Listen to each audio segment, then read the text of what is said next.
आदित्य ठाकरेंना हे लक्ष्य करणं थांबवा असं केंद्रीय मंत्री रामदास आठवले यांनी म्हटलेलं आहे। त्यांनी ही भूमिका घेतलेली आहे। आठवलेंच्या भूमिकेचं काँग्रेसनं समर्थन केलेलं आहे।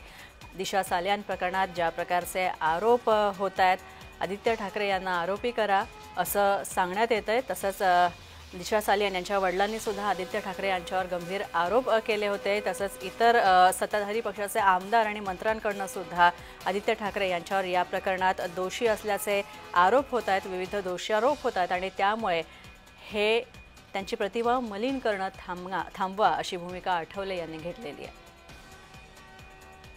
आदित्य ठाकरे यांचा आणि कुणाचा संबंध आहे की नाही याची आम्हाला कल्पना अजिबात नाही, किंवा आदित्य ठाकरेला त्यामध्ये टार्गेट करावं अशी भूमिका आमची अजिबात नाही आहे। आदित्य ठाकरे उद्धव ठाकरे यांचे पुत्र आहेत आणि पण त्यांच्या वडिलांनी आणि आईने जी काही तक्रार केली आहे त्याची चौकशी व्हायला हरकत नाही आहे। मला असं वाटतं की त्यामध्ये आदित्य ठाकरे यांचा संबंध असेल असं मला वाटत नाही आहे। ते एका बाळासाहेब ठाकरे यांचे ग्रँडसन आहेत आणि उद्धव ठाकरे यांचे चिरंजीव आहे।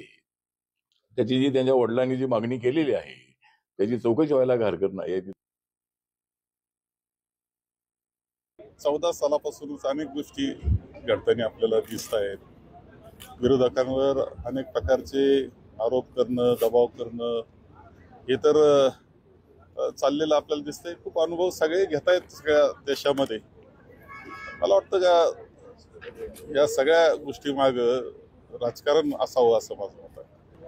हे सतत चाललेलं दबाव तंत्रातून राजकारण करायचं हे चाललेलंच आहे, त्याचा भाग असेल हा, असं माझं मत आहे एकंदर अनुभवानं।